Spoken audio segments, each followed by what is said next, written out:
ninguna se aplica. La Contraloría de la República no funciona, que es fiscalizadora también del manejo de la finanza, porque el Contralor lo designa el presidente, igual que el director de la Cámara de Cuentas, dependen del Poder Ejecutivo y su sueldo depende de él, por tanto están sujetos a la voluntad del presidente de la República. El Congreso no funciona, que es el otro organismo regulador del Poder Ejecutivo, que debe fiscalizar su comportamiento, el manejo de su finanza. Eso es un adefesio, es un simple ribete más del Poder Ejecutivo, y la justicia, como la mayoría de los tribunales lo designó Leonel, tampoco funciona. Entonces, ¿qué pasa? Que en un país con una debilidad institucional como esa, es difícil que tú puedas contener las ansias de riqueza y de poder de quienes administran las cosas públicas. Y ellos saben que no le va a pasar nada. Si ellos supieran que van a ser sometidos a la justicia, que le van a expropiar los bienes, que van a pasar, van a ir a la cárcel, en fin, y que van a ser despojados de su autoridad política civil, y que por tanto pasarían a ser muertos políticos civil, no harían eso, como pasa en Europa, Estados Unidos, donde allí el sistema funciona. Héctor, déjame interrumpirte ahí, porque aquí hay dos cosas que al país le llama la atención. Una, ante la profunda crisis, ante el abismo en que estamos, el país esperaba que el presidente de la República, Danilo Medina, hablara, se dirigiera a la nación para abordar las causas de la crisis y cómo él debía enfrentar la misma. Y sin embargo sorprende que quien sale a hablar es Leonel Fernández para dar una explicación de la crisis o del llamado hoyo fiscal. Y entonces Leonel enumera tres elementos fundamentales en lo que él fundamenta o explica o quiere justificar las razones de la crisis. Habla del problema energético, que pensó que el subsidio serían 11.000 millones, pero que fue mucho más.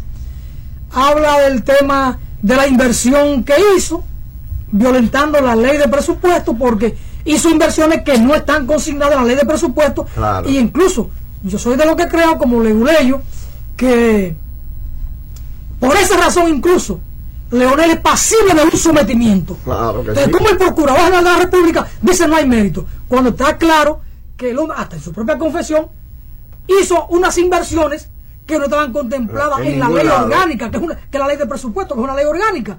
Violó la ley y ya por eso debe ser traducido a la justicia. Sí. Y lo otro es que Leonel dice que entregó al Banco Central 49.000 millones de pesos para la recapitalización del banco. Y resulta que el gobernador del Banco Central, su gobernador por 12 años, así es, le enmendó la plana y dijo no, fueron 11.000 millones, que recibía, no 49.000. Quizá ahí entra el tono diplomático de Valdés Alviso. Quizá Leonel o el presidente Leonel sumó los 5 años que le estuvo entregando, pero dijo quizá en un adverbio de duda, como para tirarle un poco la toalla a Leonel, pero le enmendó la plana. Sin embargo, Héctor, Danilo no habló, es Leonel el que habla, y cuando habla, en vez de aclarar las cosas, en vez de apaciguar los ánimos de la sociedad, y digo de la sociedad dominicana en sentido general, no solo los que estamos en República Dominicana, porque hasta los que están en España, Madrid, Barcelona, los que están en Londres, en Francia, en todo Estados Unidos, en Puerto Rico, andan indignados, y hay una sociedad indignada. Entonces Leonel, en vez de apaciguar los ánimos, los caldeó mucho más. Yo quiero, Héctor, que veamos, en términos de las causas, algo más que estas tres razones que Leonel argumentó, o que usted me la pueda desmenuzar de cara al país, para que el país entienda las razones de la crisis, porque aquí también se habla del tema de la corrupción, pero es como muy genérico. Sí. A ver si en el análisis suyo pudiéramos ver elementos más desmenuzados. Bueno, en primer lugar, ¿por qué Leonel habla? Porque Leonel es el líder real de ese partido, es el jefe, llamémosle así, jefe desde el punto de vista autocrático trujillista. Ahí se hace lo que Leonel diga. Es como en el Partido Reformista cuando Balaguer estaba vivo. Lo que Balaguer decía es lo que se hace. Este es un país así. El trujillismo aquí no se ha superado en nada. Realmente es pasmoso lo que uno ve aquí después de 50 años de desaparecido Trujillo. cómo la estructura autocrática, autoritaria se mantiene y cómo la figura del presidente concentra todo el poder y la aureola, digamos, de Mesías y de Dios en la media isla. Leonel habla por eso, además porque Leonel es responsable de la crisis, del hoyo fiscal, de este enorme déficit. Danilo no tiene nada que ver con eso en tanto y cuanto él no era gobierno, él no decidía en qué gastar ni en qué invertir esos recursos. Y además Danilo no habla porque él es el recipendario de ese hoyo fiscal. Precisamente una gran parte de ese recurso se invierte para llevarlo al poder, y el presidente en gran parte por eso. Entonces los PLDistas lo verían como ingrato si hablara y atacara ese mal, y desde ese punto de vista moralmente le es muy difícil enfrentar a Leonel y criticar y denunciar eso. Lo más que dijo simbólicamente, de manera metafórica, encontré un baúl vacío con facturas cuando inauguró el inicio del año escolar en San Juan, en su tierra natal. Pero no dijo más de ahí, no pudo decir más de ahí. De manera que es entendible por qué que Leonel habla. Porque a él es que se les indica, se le responsabiliza de la crisis financiera del país. No es a otro. Y toda la lucha, todo el mundo, por eso todo el mundo enfrenta la lucha acusando a Leonel. Y la demanda contra Leonel, contra Danilo, en parte tiene culpa porque dejó el 72% de los funcionarios que fueron compromisarios de ese desastre fiscal, de ese despilfarro en el poder también. Y eso es parte de la conciliación, porque Danilo es una especie de persona atrapada por el poder de Leonel en el PLD. Por eso a Margarita es la vicepresidenta, y por eso tiene que dejar esa cantidad de funcionarios, la mayoría de ellos leonelitas.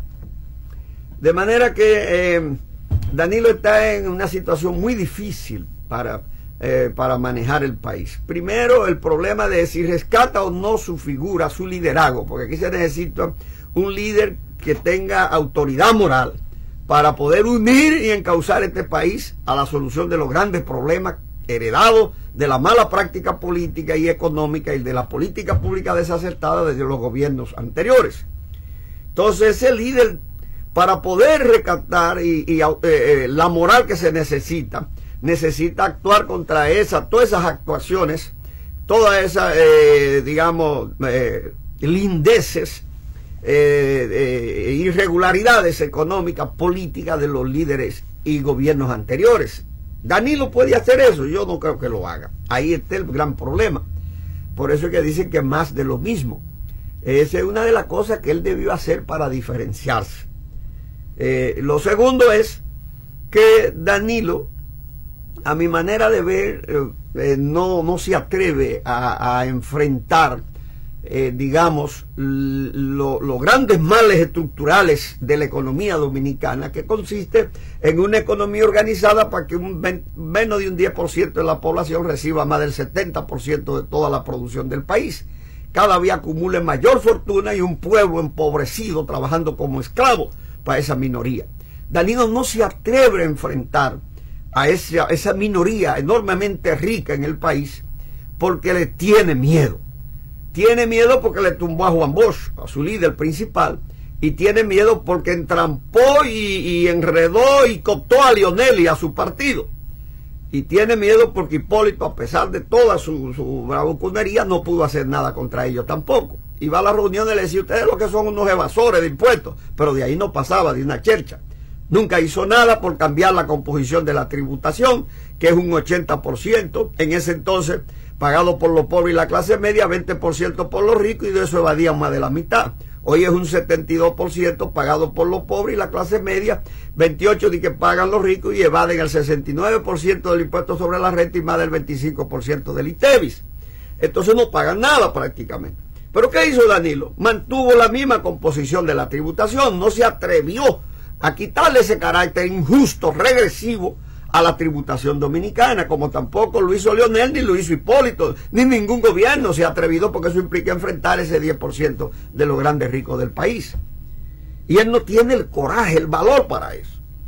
Y no hay manera de que esta sociedad avance, de que se superen estos problemas ancestrales, estructurales profundos, la pobreza, la mala calidad y la falta de educación, la salud desastrosa, esta crisis energética profunda que aniquila la economía y la producción del país, la falta de vivienda, esta inseguridad ciudadana que nos tiene a todos al grito. En fin, estos grandes problemas no se pueden enfrentar con una sociedad, con una distribución tan inequitativa, tan injusta del ingreso y de la producción y la riqueza del país. No podemos seguir trabajando como esclavos para que una minoría de un 10% lo tenga todo. Y además lo convierte en dólar y lo transfiere al exterior. Hay más de 40.000 millones de dólares en el exterior en cuenta de esa minoría y de los políticos corruptos. Entonces, la sociedad para avanzar implica que hay que enfrentarse con esa minoría obligatoriamente y cambiar la composición de la cosa. Hacerle entender que esta sociedad tiene que dar un vuelco profundo, que implica que la producción hay que repartirla mejor. Debe llegar por lo menos un 40 o un 50% a los pobres y a la clase media, no un 5% a la minoría, a los más pobres, cuando los otros reciben un 65%. Es una proporción de unos reciben $1 y otros reciben 15. Es una cosa increíble. Entonces, para poder mejorar los servicios públicos, la educación, el empleo, crear los 400.000 empleos de que habla Danilo, poder impulsar la micro, pequeña y mediana empresa, la competitividad, la innovación empresarial del país, poder mejorar la salud, resolver el problema de la inseguridad, que su origen verdadero es la pobreza y el dislocamiento de los hogares, resolver el problema de esta crisis energética que nos ahoga a todos. Para enfrentar esos grandes problemas hay que cambiar la estructura de poder del país, económica y política.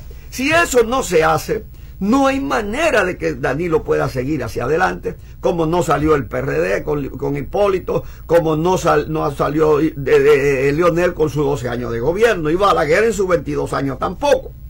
Entonces, de lo que se trata es eso. Además, una sociedad, un país en manos de los extranjeros. Le regalan 50.000 millones de dólares a una empresa transnacional minera dirigida por 5 pasados presidentes de Estados Unidos, de España y de Canadá.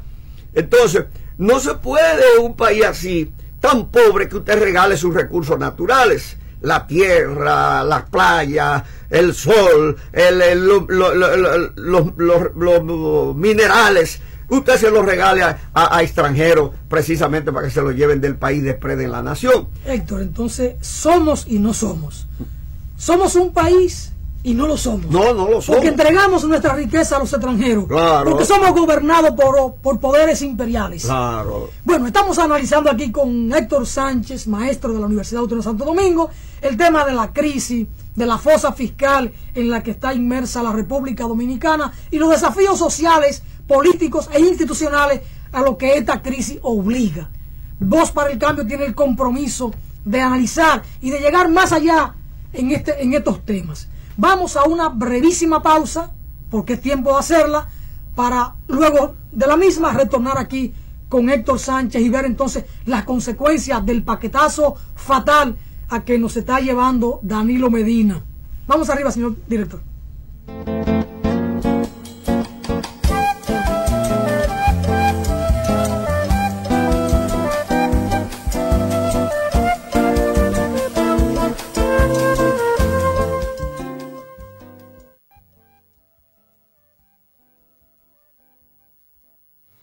Cuando usted vaya a comprar o vender una casa, un apartamento o un solar, piense en Felga S.A., una compañía de bienes raíces con criterio muy profesional.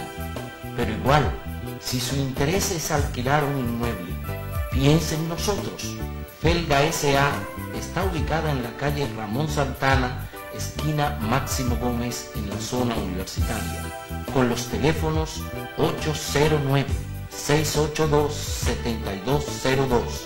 809-688-5593. Recuerde que para comprar o vender o alquilar su casa, piense en Felga S.A.